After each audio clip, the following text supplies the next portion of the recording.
시드기야가 왕이 될 때에 나이가 21세라 예루살렘에서 11년간 다스리니라. 그의 어머니의 이름은 하무다리요 림나인 예레미야의 딸이더라. 그가 여호야김의 모든 행위를 따라 여호와 보시기에 악을 행한지라. 여호와께서 예루살렘과 유다를 진노하심이 그들을 그 앞에서 쫓아내실 때까지 이르렀더라. 시드기야가 바벨론 왕을 배반하니라. 하나님의 말씀입니다. 하나님께 감사합니다. 네, 하나님께서는 공의로우십니다. 그리고 하나님은 자신이 말씀하신 바를 그대로 성취하실 만큼 신실하시며 능력이 있으십니다. 오늘 본문에서는 이러한 사실이 잘 드러나고 있습니다. 24장 오늘 본문에서는 유다의 마지막 세 왕이 이제 기록이 되어 있는데, 이 세 왕의 공통점은 그들이 여호와 보시기에 악을 행했고 또 하나님은 하나님께서 말씀하신 대로 그들에게 행하셨다라는 사실입니다. 하나님의 통치를 받기를 거부했던 그들에게 하나님께서는 그들을 가나안 땅에 쫓아내시고 이방 나라로 보내심으로써 그들을 징계하셨습니다. 하나님의 백성들이 포로로 끌려가게 되며 성전의 기물들은 모두 빼앗기게 되고 이제 시드기야를 마지막으로 유다의 왕조는 완전히 끝나게 됩니다. 이제 예루살렘의 완전한 멸망에 대해서는 우리가 다음 주 본문에서 보게 될 것이고, 우리 오늘 본문에서 이 세 왕이 하나님 앞에서 어떻게 행동했는지, 또 하나님께서는 자신의 말씀이 얼마나 신실하셨는지를 우리는 보게 될 것입니다. 이 말씀을 통해서 마지막 때를 살아가는 우리들에게 주시는 교훈이 있기를 바랍니다. 오늘 말씀은 세 왕을 기준으로 단락을 나누어 보도록 하겠습니다. 먼저는 여호야김에 대한 것으로 1절에서 7절까지의 말씀입니다. 여호야김에 대해서는 이제 지난번에 봤던 23장 말미의 내용을 생각해 볼 수가 있습니다. 여호야김의 아버지인 요시야가 이제 북쪽에 갈그미스로 올라가려던 이제 애굽의 바르느고 왕을 막아서려다가 죽임을 당하게 됩니다. 그래서 요시야가 죽임을 당하게 되자 백성들은 요시야의 넷째 아들인 여호아스를 왕으로 세우게 됩니다. 근데 바르느고가 약 석 달 만에 그 여호아스를 폐위시키고 이제 요시야의 둘째 아들인 엘리야김을 왕으로 세우게 됩니다. 그리고 엘리야김의 이름을 여호야김으로 바꾸고 이제 그 남유다로부터 은과 금을 바치게 하게 합니다. 그래서 이제 남유다는 애굽을 섬기는 자들이 되었습니다. 근데 이러한 정세가 그렇게 오래 가지 않는다는 것을 우리가 보게 됩니다. 여호야김 통치 4년째가 되던 약 BC 605년 즈음에 바벨론의 느부갓네살이 갈그미스에서 또 다시 애굽 군대에게 대승을 거두고 이제 팔레스타인 지역에 대한 이제 지배권을 갖게 됩니다. 그래서 24장 1절에 보시면은 여호야김 시대에 바벨론의 왕 느부갓네살이 올라오매 여호야김이 3년간 섬기게 되었다라고 말합니다. 이때 바벨론이 이제 유다를 치고 이제 다니엘을 비롯해서 유다의 왕족과 귀족 집안 사람들을 포로로 잡아가고 또한 성전 기구들의 일부를 가져갑니다. 그래서 이때의 내용이 다니엘서 1장 1, 2절 이하에 이제 기록이 되어 있습니다. 설교 노트 1페이지 중간 부분에 보시면 1장 1, 2절 내용을 이제 넣어드렸습니다. 그래서 여기에서는 유다왕 여호야김이 다스린 지 3년째 되는 해에 바벨론 왕 느부갓네살이 예루살렘에 이르러 성을 에웠었더니 주께서 유다왕 여호야김과 하나님의 전 그릇 얼마를 그의 손에 넘기셨다라고 말씀을 하고 있습니다. 이제 바벨론 역대기에 의하면은 여호야김이 그 주변 나라들의 다른 통치자들과 함께 오히려 느부갓네살에게 나아가서 이제 복종을 표했다라고 이렇게 바벨론 역대기에는 기록이 되어 있다고 합니다. 이제 여호야김은 지금까지는 이제 애굽을 섬겨왔습니다. 근데 이제는 그 정세가 바벨론으로 바뀌게 되자 바벨론을 이제 섬기게 되면서 자신의 왕직을 유지하게 됩니다. 이런 점에서 여호야김은 참으로 정치적인 행보가 빠른 사람이라고 할 수가 있을 것입니다.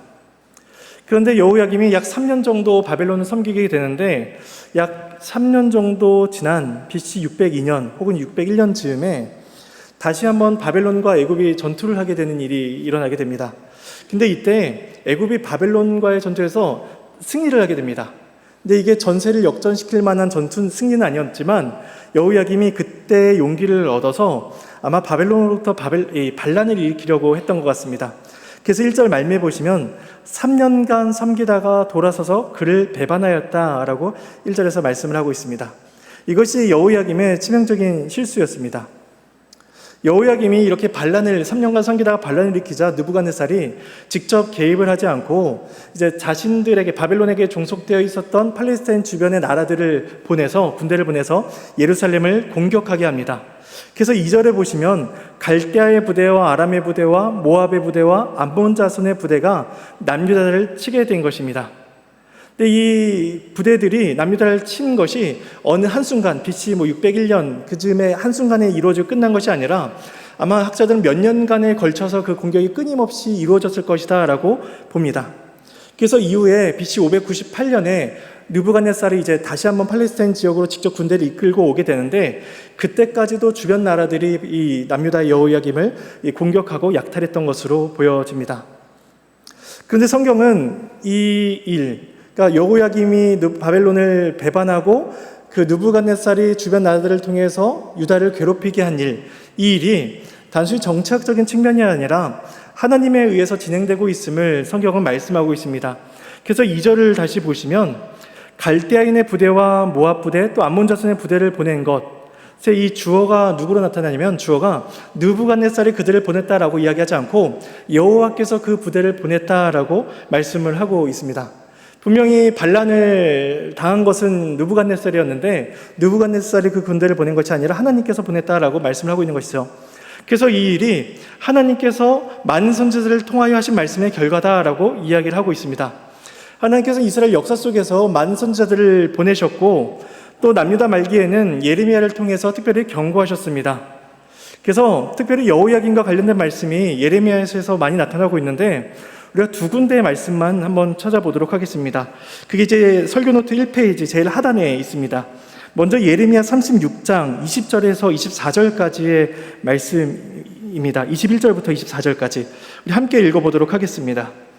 왕이 여우디를 보내어 두루마리를 가져오게 하매 여우디가 서기관 엘리사마의 방에서 가져다가 왕과 왕의 곁에 선 모든 고관의 귀에 낭독하니 그때는 9째 달이라.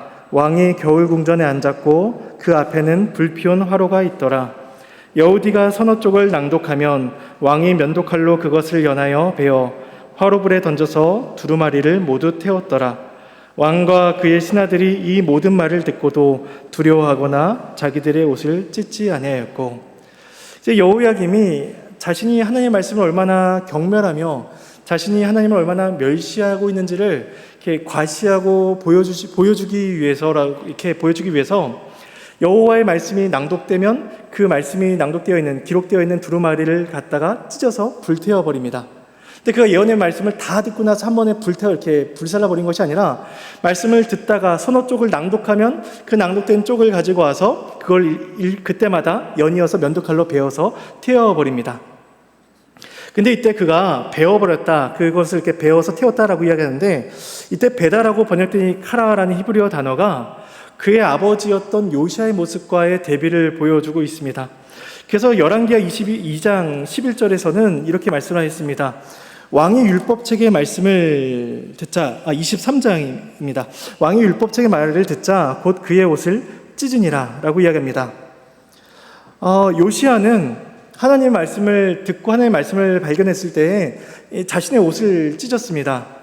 반면에 여호야김은 자신의 옷이 아니라 예언된 하나님의 말씀을 찢어버립니다.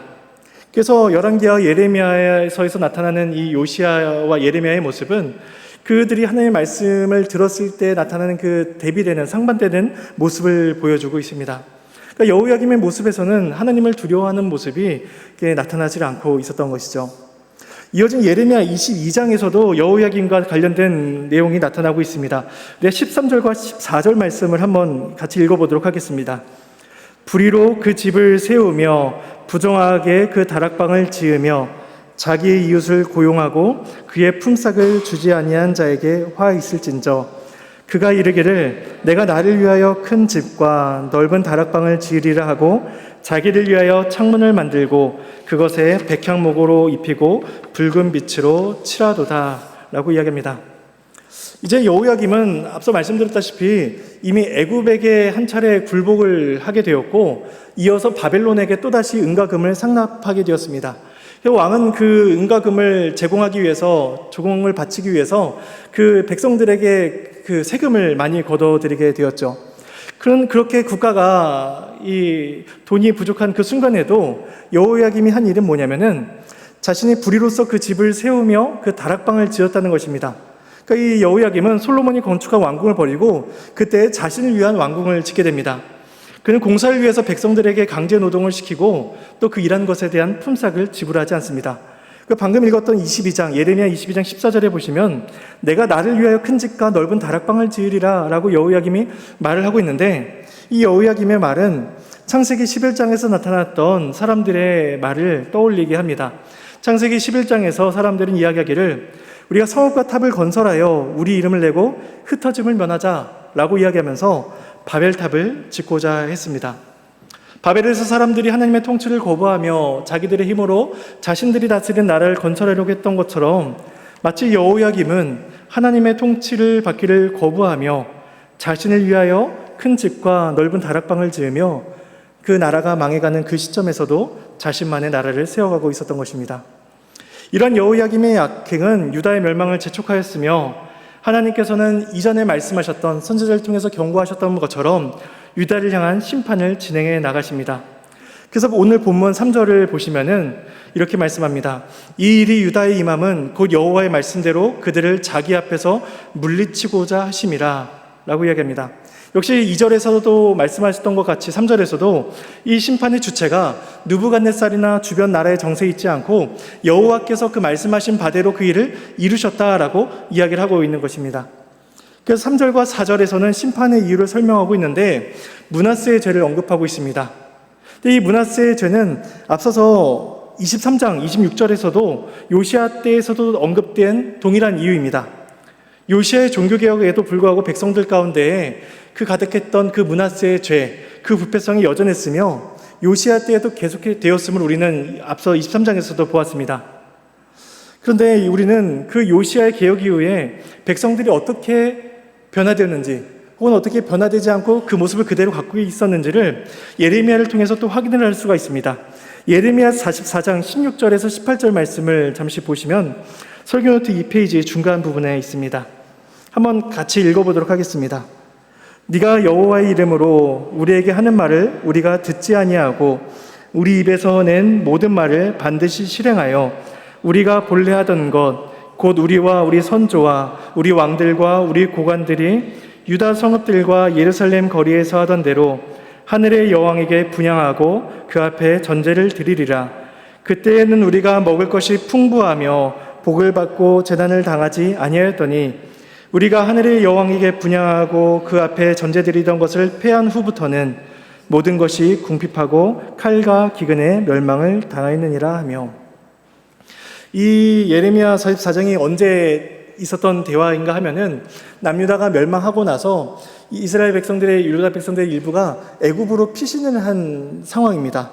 그래서 애굽에 예레미야 가서 애굽에 있던 백성들에게 하나님의 말씀을 전하자 이 백성들이 한 이야기가 이것입니다. 이야기를 우리는 여호와 이름으로 선포되는 예언의 말씀을 듣지 않겠노라 라고 16절에서 말씀을 하죠. 그리고 하는 이야기가 뭐냐면 우리가 조상들 때부터 섬기던 하늘의 여왕에게 다시 숭배할 것이다, 다시 그 하늘의 여왕을 경배할 것이다 라고 이야기를 합니다. 그들은 주장하기를 우상 숭배가 금지되었던 요시아의 종교개혁 이후로 오히려 유다의 이방 민족들의 침입이 이제 이루어졌다라고 이야기하고 있는 것이죠.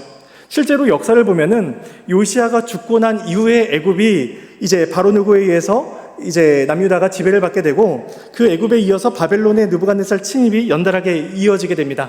그래서 바벨론의 침입 이후로 결국에는 남유다가 멸망하게 되죠. 그러니까 이 예레미야 44장에서 유다 백성들이 이야기하는 건 뭐냐면 요시아가 종교개혁을 일으켰기 때문이 아니냐는 거죠. 요시아가 그렇게 종교개혁을 일으켰더니 우리나라가 지금 이 모양이 됐다. 우리가 이전에 하늘의 여왕을 섬길 때에는 오히려 우리가 평안하고 복을 받았었는데 그 요시아가 말한 대로 여호와께로 돌이켰더니 하나님께서 이러한 재앙을 내리켰다라고 이렇게 이야기하고 있는 것입니다. 그래서 그들은 예루살렘의 멸망이 자신들의 죄 때문에 이루어진 일이라는 것을 부인하고 도리어 그 원인을 하나님께 돌리고 있는 것입니다. 결국 이 유다가 멸망한 이후에 나타난 이 유다 백성들의 이런 모습은 오늘 본문에서 이야기하는 므낫세의 지은 죄 때문이다, 므낫세의 지은 죄 때문에 남유다를 심판하신다라는 그 하나님의 말씀이 그 유다 백성들 가운데 얼마나 깊게 스며들어 있었는지를 우리에게 보여주고 있습니다. 그러니까 므낫세 이후로부터 혹은 그 전부터 쌓여있던 그 죄의 양상이 남유다 가운데에 깊이 뿌리내리고 있었던 것입니다. 그래서 오늘 본문으로 돌아오면 4절 말미에 이렇게 말씀합니다. 여호와께서 사하시기를 즐겨하지 아니하셨다. 여호와께서 그들 용서하시기를 기뻐하지 아니하셨다라고 이야기합니다.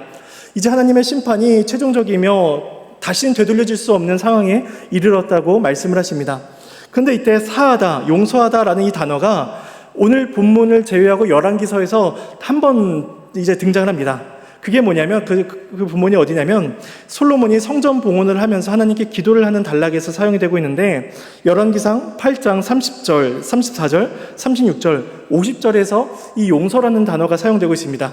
솔로몬이 하나님께 기도하기를 우리가 죄를 범하였을 때 하나님 성전에 계신 하나님을 향해서 기도한다면 하나님께서 우리를 용서해 주시옵소서라고 이제 기도하는 단락이 나오는데 그때 이 용서라는 단어가 성전에서 한번 나오고 이제 열왕기하 마지막 부분에서 한 번 더 언급이 되게 됩니다.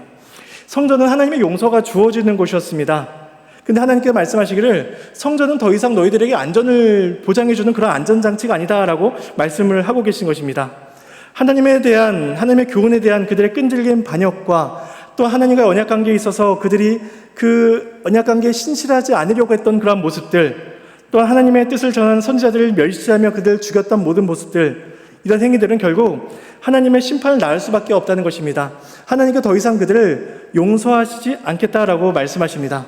결국 므낫세와 여호야김으로 이어진 왕실의 실패는 예루살렘의 종말을 이르게 합니다. 그래서 이 4절에서 여호와께서 그들을 사하시기를 즐겨하지 아니하셨다라는 이 결론 후에 이 열왕기 저자는 더 이상 여호야김에 대한 어떤 기록할 말이 떠오르지 않는 것처럼 보여집니다. 그래서 그에 대한 기록을 이제 마무리를 짓습니다. 그래서 하는 이야기가 뭐냐면, 기록한 내용이 뭐냐면, 그의 행위가 유대왕 역대지략에 기록되었으며 그가 조상들과 함께 자기 되었다 라고 하면서 여호야김에 대한 이제 기록을 이제 마무리 짓게 됩니다. 근데 한 가지 이 여호야김과 관련해서 특이한 점은 여호야김의 장례, 여호야김의 매장과 관련해서는 성경에서 언급이 되지 않는다는 것입니다. 왜냐하면 성경에서 유다 왕들이 죽었을 때에는 그가 어떻게 장사되었고 어떻게 묘실에 이렇게 그 시신을 두게 되었다라고 성경이 말씀을 하고 있는데 이 여호야김의 장례에 대해서는 성경이 언급을 하지 않고 있습니다. 근데 예레미야 22장 18절 19절에 보면은 그 여호야김의 죽음에 대해서 말씀을 하고 있습니다. 설교노트 3페이지 제일 상단에 보시면 말씀이 인용되어 있습니다. 제가 함께 읽어보도록 하겠습니다. 그러므로 여호와께서 유다의 왕 요시아의 아들 여호야김에게 대하여 이와 같이 말씀하시니라. 무리가 그를 위하여 슬프다 내 형제여, 슬프다 내 자매여 하며 통곡하지 아니할 것이며, 그를 위하여 슬프다 주여, 슬프다 그 영광이여 하며 통곡하지도 아니할 것이라. 그가 끌려 예루살렘 문 밖에 던져지고 나귀같이 매장함을 당하리라. 예레미야가 여호야김을 보면서 이렇게 예언을 하였습니다. 그를 보면서, 그의 죽음을 보면서 통곡하지 않고 애곡하지 않는다. 그리고 19절에서 그가 끌려서 예루살렘 문 밖에 던져져서 나귀같이 매장함을 당할 것이다 라고 이야기를 합니다. 이걸 보면서 이제 학자들은 이야기하기를 여호야김이 아마 암살을 당했다든지 혹은 어떠한 이유 때문에 죽고 나서 예루살렘 성 밖에서 죽게 되었는데 신하들이 그의 시신을 거두어서 오지 못할 그런 상황이었을 것이다 라고 봅니다. 그러니까 그가 어떻게 죽음을 당했는지 알 수 없지만 이 여호야김은 유다 왕들 중에서 가장 불명예스러운 죽음을 맞이한 사람이라고 이제 볼 수가 있을 것입니다.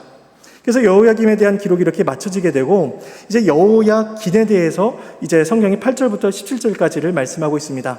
여호야긴은 여호야김의 아들이었습니다.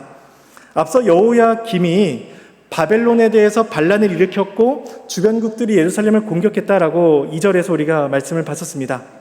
그때 2절 말씀 그 상황에서 느부갓네살은 그 바벨론의 그 다른 상황 때문에 아마 직접적으로 이 팔레스타인 지역에 오지 못했던 것으로 보여집니다. 그래서 그곳의 문제가 다 해결된 시점, 그 시점이 지금 한 BC 598년에서 597년쯤으로 봅니다. 그 문제가 다 정리되고 나서 느부갓네살이 직접 예루살렘으로 이제 도착을 하게 됩니다. 근데 느부갓네살이 예루살렘에 당도하기 직전에 그 여호야김이 예루살렘 성 밖에서 죽여서 성 밖에 시신이 던져지게 되는 그 일이 있게 되는 것이죠. 그래서 여호야김이 죽고 나서 여호야긴이 왕이 되는데, 그때 느부갓네살이 와서 그 예루살렘 성벽을 이제 포위하게 됩니다. 그래서 여호야긴의 통치 기간이 3달밖에 되지를 못합니다. 이스라엘이 그토록 바라던 애굽은 그들에게 아무런 도움이 되지 못했습니다. 그래서 오늘 본문 7절에 보시면 이렇게 말씀을 합니다. 애굽 왕이 다시는 그 나라에서 나오지 못하였으니 이는 바벨론 왕이 애굽 강에서부터 유브라데 강까지 애굽 왕에게 속한 땅을 다 점령하였음이더라 라고 말씀합니다. 하나님께서 그 출애굽한 이스라엘에게 율법을 주시며 말씀하셨던 것이 무엇이냐면 애굽으로 돌아가지 말라는 것이었습니다. 애굽의 군마들을 병마들을 의지하지 말라는 것이었습니다. 애굽을 의지하지 말고 하나님만을 의지하라라고 하나님께서 율법을 통해서 말씀해 주셨는데, 그 출애굽 이후부터 이 여호야긴에 이르기까지 모든 이스라엘 사람들은 계속해서 애굽으로 돌아가려고 했고 계속해서 애굽을 의지하려고 했습니다. 근데 오늘 본문 7절에서 그들이 의지했던 애굽 왕이 다시는 그 나라에서 나오지 못하였으니 바벨론 왕이 그 땅을 다 점령하였다라고 하면서, 그 이스라엘이 출애굽 이후부터 계속해서 하나님이 아니라 애굽을 의지했던 그 애굽이 아무런 소용이 없음을 성경이 말씀을 하고 있습니다. 근데 여호야긴이 짧은 3개월의 통치, 그것도 이제 바벨론에 의해서 포위된 그 상태에서 남유다를 3개월을 통치를 하게 되는데, 그 짧은 3개월의 통치 기간에 대해서 평가하기를 본문 9절에서 이렇게 말씀을 합니다. 아버지의 모든 행위를 따라서 여호와께서 보시기에 악을 행하였느니라 라고 말씀합니다. 그러니까 그 사람의 통치 기간이 길고 짧음에 관계없이 하나님께서 그 사람의 마음을 보셨다는 것이죠. 이 사람은, 여호야긴은 시대를 잘못 타고 태어나서 3개월밖에 통치를 못한 게 아니라 그 짧은 순간에도 여호와 보시기에 악을 행하는 사람으로서 살아갔던 사람입니다. 그는 통치 기간이 길든 짧든 여호와 보시기에 악을 행하였을 것입니다. 그래서 하나님께서 그 악을 보시면서 그 남유다를 심판으로 이어가십니다. 그래서 여호야긴을 비롯하여 왕실의 모든 사람들이 이제 그 자신들을 포위했던 느부갓네살 앞으로 나가게 되는데, 12절 마지막 부분에 보시면 그 연대기를 기록하면서 이렇게 말씀을 하고 있습니다. 때는 바벨론의 왕 8째 해이라 라고 이야기를 하고 있습니다. 이렇게 하면서 이 열왕기 저자는 이 마지막 부분을 쓰면서 이스라엘의 연대기를 기록하는 것이 아니라 바벨론 연대기를 언급하고 있는 것이죠. 그렇게 함으로써 이스라엘이 이제는 완전히 바벨론에 의해서 굴복하게 되었다, 바벨론에 의해서 종속되었다라는 것을 이렇게 바벨론 연대기를 통해서 표현을 하고 있습니다. 그래서 13절에서 16절을 보시면은 이제 느부갓네살이 와서 예루살렘의 보물들과 사람들을 포로로 데려간 사실들이 기록되어 있습니다. 우리 그 중에서 13절과 14절 말씀을 한번 본문에서 읽어보도록 하겠습니다. 그가 여호와의 성전의 모든 보물과 모든 왕궁 보물을 집어내고 또 이스라엘의 왕 솔로몬이 만든 것 곧 여호와의 성전의 금그릇을 다 파괴하였으니 여호와의 말씀과 같이 되었더라. 그가 또 예루살렘의 모든 백성과 모든 지도자와 모든 용사 10,000명과 모든 장인과 대장장이를 사로잡아 가매 비천한 자 외에는 그 땅에 남은 자가 없었더라. 이제 2차 바벨론 포로가 시작되었습니다. 느부갓네살은 왕궁과 성전에 있는 보물들을 다 약탈해 갔습니다.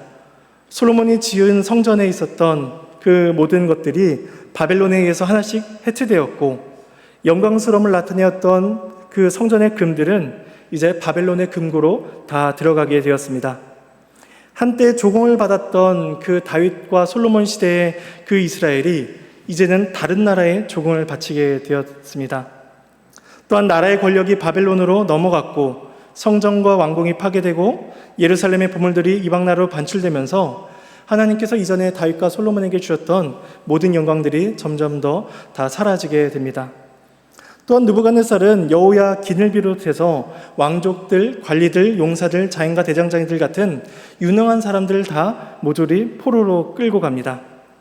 그렇게 함으로써 예루살렘에서 생겨날 잠재적인 위협들을 제거하고 또한 그 숙련된 사람들, 지혜로운 사람들을 데려다가 이제 자신들의 바벨론 제국을 풍요롭게 합니다.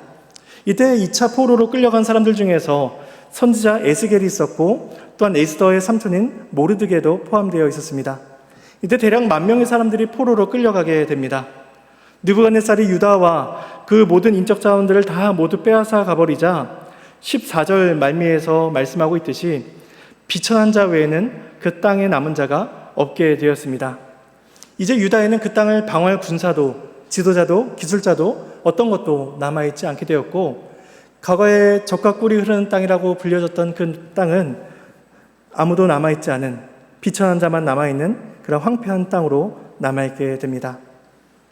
그런데 우리가 여기서 갖게 되는 한 가지 소망은 그 유다의 포로, 그리고 유다의 그 유배가 자기 백성을 향한 하나님의 계획의 실패나 하나님의 구속의 종결을 의미하진 않는다는 것입니다.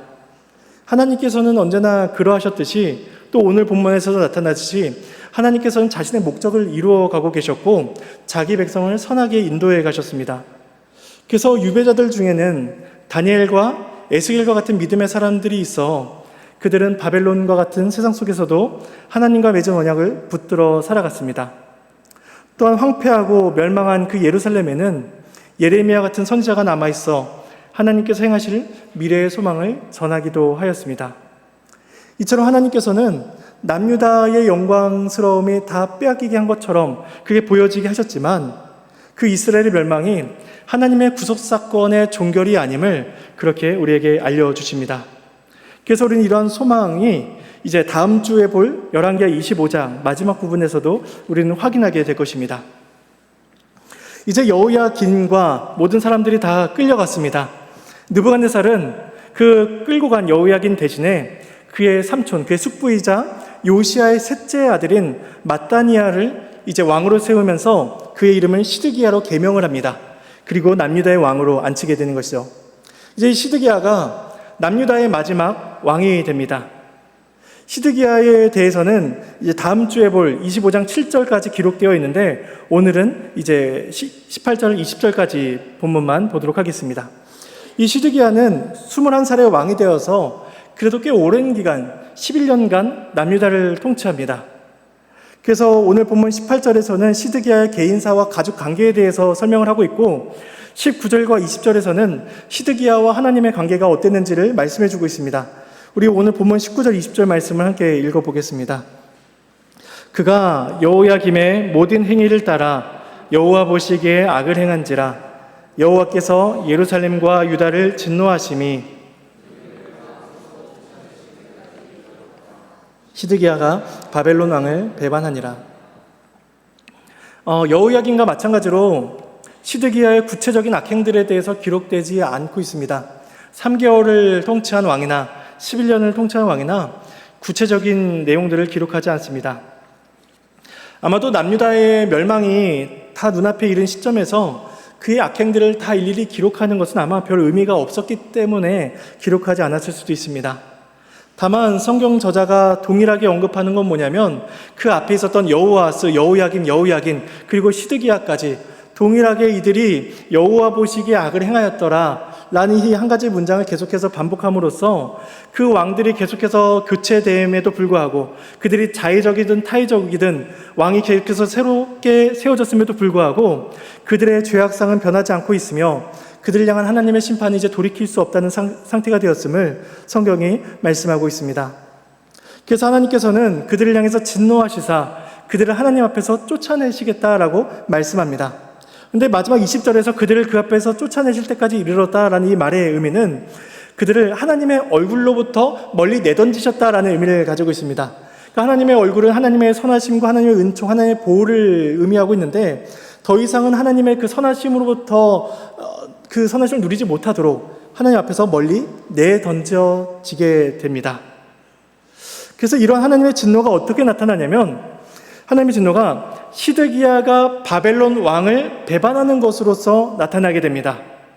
아마 이 시드기야가 바벨론 왕을 배반하지 않았다면 좀 더 오랜 기간 남유다를 통치했을 수 있을 것입니다.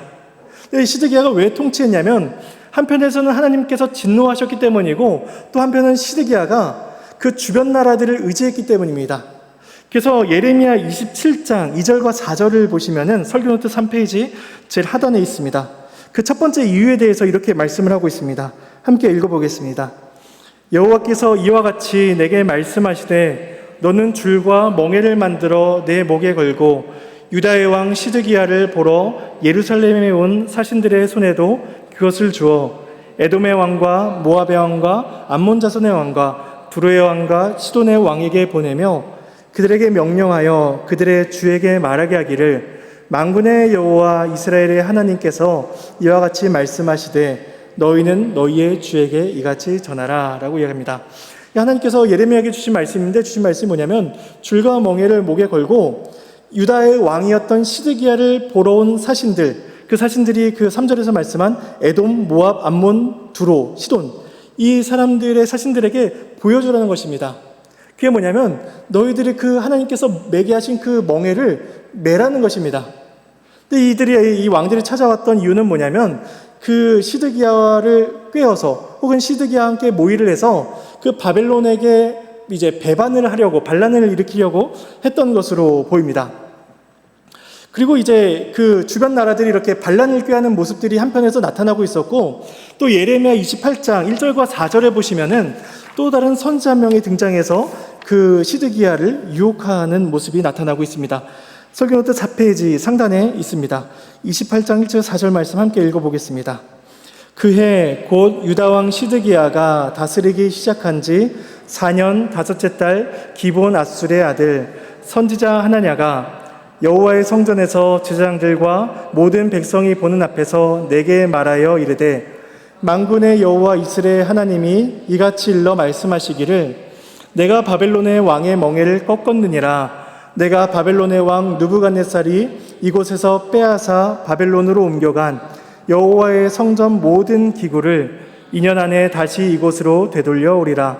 내가 또 유다의 왕 여호야김의 아들 여고니아와 바벨론으로 간 유다 모든 포로를 다시 이곳으로 돌아오게 하리니 이는 바벨론의 왕의 멍에를 꺾을 것임이라. 여호와의 말씀이시나 하시니라. 시드기야 4년해에 하나냐라는 선지자가 등장해서 하나님의 말씀이다 라고 하면서 이야기합니다. 그가 하는 이야기는 뭐냐면 바벨론의 멍에를 꺾었다는 것입니다. 앞서서 예레미야를 통해서 하나님께서 주신 말씀은 멍에를 지고 나가서 너희가 그 멍에를 지라 라고 말씀하셨는데 이 거짓 선지자인 하나냐는 오히려 그 멍에를 하나님께 꺾으셨고 하나님께서 그 모든 성전기구들, 모든 사람들, 포로로 끌려갔던 모든 것들을 2년 안에 다시 이곳으로 돌려올 것이다. 내가 바벨론의 멍에를 꺾을 것이다. 여호와의 말씀이다 라고 말씀을 합니다. 이처럼 이러한 거짓 예언과 또 주변 나라들의 그러한 모의는 이 시드기야의 마음에 반란을 갖고자 하는 그런 기폭제와 같이 작용을 하게 되었을 것입니다.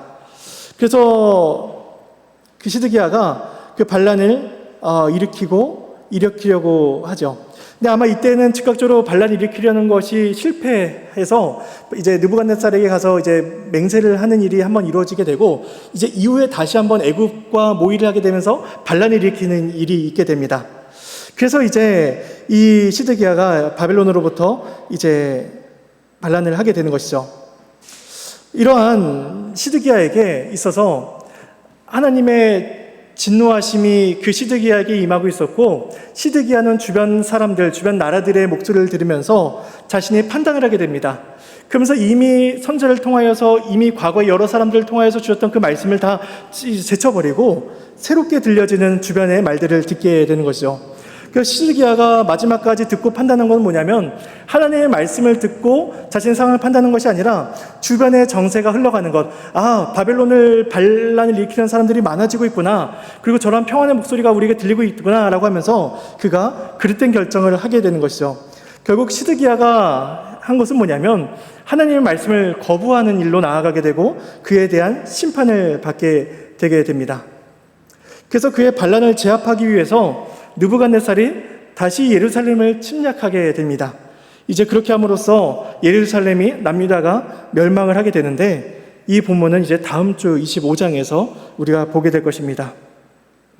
이제 우리는 이 본문을 가지고 두 가지 적용점을 한번 생각해 보도록 하겠습니다. 첫 번째 적용점은 하나님은 공의로우시다는 사실입니다.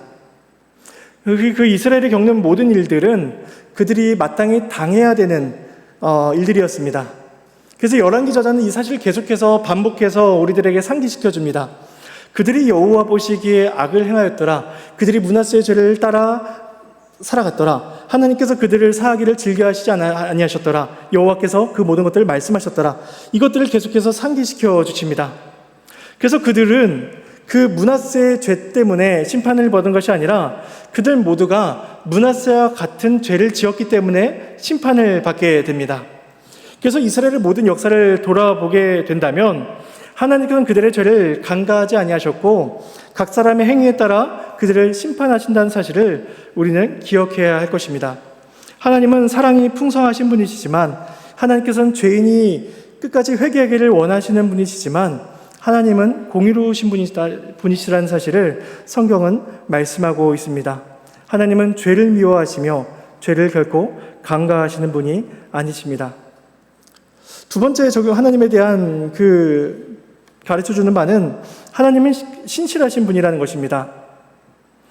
남유다에 일어나는 일들을 현상적으로 볼 때에는 단순히 정치적인 결정들을 잘 못한 것으로 보여집니다. 어느 나라, 어느 역사나 그렇듯이 나라가 늘 이념과 갈등을 나뉘게 됩니다. 이 남유다 또한 친애굽파와 친바벨론파의 갈등이 이제 있게 되었고, 결국에는 그들이 느부갓네살에게 반역을 하게 됨으로써 그 재앙이 임하게 된 것처럼 보여집니다. 근데 성경은 말씀하기를 그것이 단순히 그들의 반역, 정치적인 흐름을 판단하지 못하는 그런 어리석음이 아니라 하나님께서 그들을 통해서 하신 말씀의 성취고 결과다라고 말씀을 합니다. 그래서 오늘 본문은 말씀하기를 주께서 그 종 선지자들을 통해서 말씀하신 대로 그들을 보내셨으며 그 이방 민족들을 보내셨으며 여호와께서 말씀하신 대로 그 일을 행하셨다라고 계속해서 반복해서 말씀해 주고 있는 것입니다. 그래서 본문은 하나님만이 그 말씀하신 바를 충실하고 신실하게 이루어 가시는 분이라는 사실을 우리에게 보여주고 있는 것이죠. 그래서 이 열왕기하의 마지막 부분은 유다의 멸망과 이스라엘의 죄악들을 보여주고 있지만 동시에 이 열왕기하의 마지막 부분은 하나님께서 얼마나 공의로우시며 하나님께서 얼마나 신실하신 분이신가, 하나님께서 말씀하신 바를 얼마나 끝까지 이루어 가시는 분이신가를 우리에게 보여주고 있습니다. 그런 점에서 이 열왕기하 마지막 부분에 나타나는 그 하나님의 심판, 예루살렘에 임하는 하나님의 심판은 도리어 이 땅을 살아가는 우리들의 신앙을 격려한다라고도 말을 할 수가 있을 것입니다. 어떻게 이 사실이 우리들에게 신앙의 격려를 줄 수가 있을까요? 하나님께서는 공의로우시며 신실하신 분이시기 때문에 이 땅의 모든 악한 자들은 하나님의 진노의 심판 아래 처하게 된다는 사실입니다. 시편의 저자들도 고백하듯이 이 땅은 늘 악인들이 흥황하는 것처럼 보여지지만 결국에 열왕기하에서 말씀하시듯이 하나님의 공의로우심은 그 악인들의 죄악을 그대로 내버려 두지 아니하시고 그들을 심판하십니다. 동시에 하나님께서는 자신을 왕으로 섬기는 그 백성들에게 마지막 때에 그 주께서 영광 중에 다시 오시는 그 영광스러움을 목도하게 될 것이다 라고 우리들에게 말씀해 주고 있습니다. 하나님께서는 신실하셔서 그 말씀하신 바를 우리에게 성취하십니다. 우리는 그 열왕기하를 통해서 하나님의 신실하심을 받고 또 신약의 마지막 예언의 말씀인 예수 그리스도께서 마지막 때에 다시 오신다라는 그 말씀을 우리는 붙들고 살아가게 됩니다. 그러므로 우리는 이 땅을 살아가면서 하나님께서 공의에 따라서 이 세상을 심판하시며 또한 신실하심에 따라서 자기 백성을 보호하시고 마지막 때에 그 약속하신 대로 그 영광스러운 가운데 우리를 들이신다는 사실을 기억하면서 우리에게 신앙의 격려를 한다라고 우리는 말씀을 볼 수가 있을 것입니다. 그러므로 우리는 공의로우시며 의로우시고 신실하시며 진실하신 하나님만을 우리의 소망으로 삼아야 할 것입니다. 우리의 소망이 여기에 있다고 성경은 말씀하고 있습니다. 우리가 그 공의로우신 하나님 앞에 서지만 그 공의로우신 하나님께서는 예수 그리스도 안에서 우리를 주의 자녀로 삼아주시고 그 안에서 죄사함의 은혜와 긍휼을 누리게 하십니다. 그리고 그 그리스도 안에서 말씀의 신실하심을 우리에게 확인시켜 주시며 말씀의 교훈을 쫓아 살아가도록 하시는 것입니다. 열왕기하의 말씀을 통해서 하나님께서 가지시는 그 성품을 우리가 잘 기억하고 이 땅에 살아가는 우리들에게 주시는 그 역할과 신자로서의 책임을 우리가 넉넉히 감당해야 할 것입니다. 공의로우시고 신실하신 하나님 앞에 살아가는 저와 여러분이 되기를 소망합니다. 함께 찬송하시겠습니다.